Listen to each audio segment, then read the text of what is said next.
কনকনে ঠান্ডায় অসুস্থ শরীর নিয়ে সকাল থেকে সন্ধ্যা পর্যন্ত যেভাবে একা হাতে সংসারের কাজগুলো করি। হরে কৃষ্ণ বন্ধুরা, শুভ সকাল। আমি নদিয়া জেলার পাপিয়া। আমার এই ব্লগ চ্যানেলে সকল বন্ধুদের জানাই অনেক অনেক স্বাগত, অনেক অনেক ভালোবাসা। তোমরা সবাই কেমন আছো? আশা করছি তোমরা যে যেখানে আছো সবাই খুব ভালো আছো আর সুস্থ আছো। আজকে হচ্ছে শুক্রবার, এখন সকাল 10টা 10 বাজে। এখন থেকে তোমাদেরকে সাথে নিয়ে ব্লগটা শুরু করছি। আশা করছি ব্লগটা ভালো লাগবে। আজকে তোমাদের সাথে বাসি কাজবাজগুলো শেয়ার করিনি, একেবারে স্নান করে নিয়েছি, নিয়ে এই যে ছাদে চলে এসেছি, এসে পাঁপড়গুলো নেড়ে নিয়েছি। তারপর থেকে কিন্তু ভিডিওটা শুরু করেছি। তবে যাই হোক বন্ধুরা, ভিডিওটা স্কিপ না করে সম্পূর্ণ ভিডিওটা দেখার অনুরোধ থাকলো। আর ছাদের থেকে নিচে এসে আমি আর দুষ্টু খেয়ে নিয়েছি। এই যে কচুরি এনেছিল বাবা, কচুরি, মিষ্টি আর তরকারি। আর এখন কিন্তু এটা বাড়লাম যার খাবারটা, সেটা হচ্ছে মামা এসেছে আমার।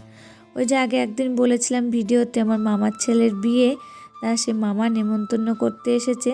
তাও সেই খাবারটা কিন্তু মামার জন্যই বেড়েছিলাম। তারপরে মামার সঙ্গে একটু গল্প করলাম।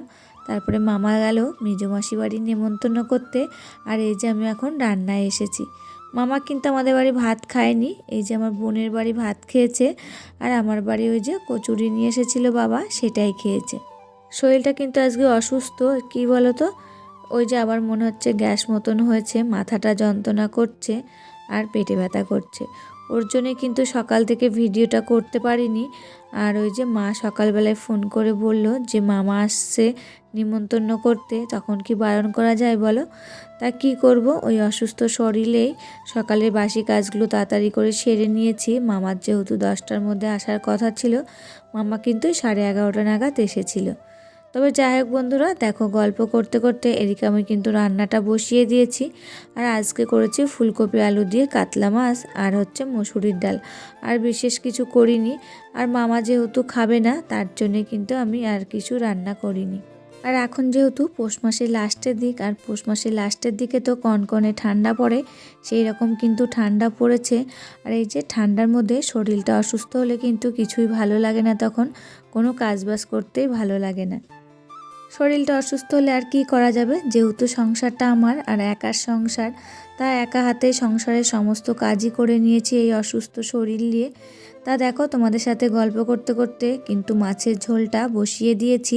তারপরে অনেক বাসন ছিল বেসিনের মধ্যে জমা, সকাল থেকে কিন্তু বাসনটা মাজতে পারিনি। ওই যে মামা এসেছিল নেমন্তন্ন করতে, তারপরে শরীরটাও ভালো লাগছিল না, তার জন্যে। তাই এদিকে রান্নাটা বসিয়ে দিয়ে বাসনগুলো তো সব ধুয়ে মেজে নিলাম। আর এই যে ঝোলটা এখন ফুটে উঠেছে, মাছগুলো কিন্তু ঝোলের মধ্যে দিয়ে দিলাম। আর এখন কিন্তু ঝোলটা ফুটতে একটু দেরি হচ্ছে, ওই যে জলটা ঠান্ডা থাকছে তারই জন্যে কিন্তু। তা আমি ভাবলাম মাছের ঝোলটা ফুটুক, ততক্ষণ কিন্তু আমি বিছানাটা গুছিয়ে নিতে পারবো। ওই যে দুষ্টু বাড়ি রয়েছে, বললাম না দুষ্টু বাড়ি থাকলে বিছানার পর অগোছালো হয়ে থাকে। আর এই যে মামার চিঠি দিয়ে নেমন্তন্ন করে গেছে, সেটা তোমাদেরকে দেখালাম। মাঘ মাসে 10 তারিখে ভাইয়ের বিয়ে, সেখানে তো যা লাগবে। বন্ধুরা, আমাদের গ্রামের সাইডে কেমন বিয়ে হয়, মানে বিয়ে বাড়িটা কেমন হয় আর বিয়ের নিয়ম কেমন হয়, সবটাই কিন্তু তোমাদের সাথে শেয়ার করব। তোমরা কিন্তু আমার পাশে থেকো। তা দেখো গল্প করতে করতে খাটটা কিন্তু গুছিয়ে নিয়েছি সুন্দর করে। তারপরে এই যে ঘরগুলো সব আর একবার ঝাড় দিয়ে নিচ্ছি। আর তোমাদেরকে তো বলি, আমি কিন্তু ঘর 2-3 বার ঝাড় দেওয়া হয়ে যায়। আর আজকে তো দুষ্টু বাড়ি আছে, চারিদিকে কাগজপত্র ফেলছে, খেলাধুলা করছে, ঘরটা কিন্তু আরও বেশি নোংরা হয়ে যাচ্ছে। আর এদিকে দেখো ঘরগুলো কিন্তু সব ঝাড় দেওয়া হয়ে গেল। এবার এই যে মাছের ঝোলটা নামিয়ে নেব, তারপরে কিন্তু মসুরির ডালটা বসিয়ে দেবো। আর এই যে নামানোর আগে মাছের ঝোলটা একটু গরম মশলা দিয়ে তারপরে কিন্তু মাছের ঝোলটা নামিয়ে নিয়েছি। যেহেতু একটু কাতলা মাছ তো, তার হচ্ছে ফুলকপি দিয়েছি আর গরম মশলা দিয়েছিলাম একটু। খেতে কিন্তু বেশ হয়েছিল মাছের ঝোলটা। আমি অল্পই খেয়েছি, কি বলো তো, ওই যে বললাম না গ্যাস হয়েছে, শরীরটা একটু অসুস্থ, পেটে ব্যথা করছিল। আমি অল্প একটু খেয়েছি, তাই দেখলাম যে মাছের ঝোলটা কিন্তু খেতে বেশ ভালোই হয়েছিল। তারপরে কিন্তু ডালটা বসিয়ে দিয়ে এসেছি ছাদে। এই যে কালকে যে জামা কাপড়গুলো কেচেছিলাম সেগুলো তো শুকিয়েছিল না, সেইগুলো এখন দেখছি শুকিয়ে গেছে, তা তুলে নিয়ে যাচ্ছি। আর যে সকল প্রিয় বন্ধুরা আমাকে প্রত্যেক দিন সুন্দর সুন্দর কমেন্ট করো, তাদেরকে অসংখ্য অসংখ্য ধন্যবাদ আর ভালোবাসা। এইভাবে তোমরা আমার পাশে থেকো আর আমাকে প্রচুর প্রচুর ভালোবাসা দিও। আজকে তোমাদের নামগুলো লিখতে পারলাম না, মানে বলতে পারলাম না, লেখা হয়নি বলে। তা দেখো এদিকে এসে দেখছি ডালটা কিন্তু ফুটে উঠেছে আর ডালটা নামিয়ে নিয়েছি। এবারে যে গ্যাস ওভেনটা মুছে নেব। আর ওভেনটা আগে সাবান আর স্কচব্রাইট দিয়ে মেজে নিচ্ছি। আর সাবান আর স্কচব্রাইট দিয়ে না মাজলে না ওভেনটা একটু তেল চিটে হয়ে থাকে। তারপরে তো আজকে মাছ রান্না করেছি আর ওই তো তেল চিটে হয়ে থাকবে। ওই যে মাছ ভাজার সময় কিন্তু তেল ছিটে পড়ে, সেটা যদি আমি সঙ্গে সঙ্গে মুছে নিই তাও কিন্তু তেল চিটে ভাবটা থেকেই যায়। তবে যাই হোক বন্ধুরা, ভিডিওটির এই পর্যায়ে এসে আমার প্রিয় বন্ধুদের কাছে ছোট্ট একটা রিকোয়েস্ট করে যাই, ভিডিওটি ভালো লাগলে প্লিজ একটা লাইক করো। তোমাদের একটা লাইকে না পরবর্তী ভিডিও বানাতে আমাকে মোটিভেট করে। আর আমার নতুন কোনো বন্ধুরা ভিডিওটি দেখে থাকলে এই ভিডিওটা কোথাও ভালো লাগলে প্লিজ একটা কমেন্ট করে জানিও। আর চাইলে আমার চ্যানেলটাকে সাবস্ক্রাইব করে রাখতে পারো। আর যারা চ্যানেলটাকে সাবস্ক্রাইব করে রেখেছো তাদেরকে অসংখ্য অসংখ্য ধন্যবাদ আর ভালোবাসা।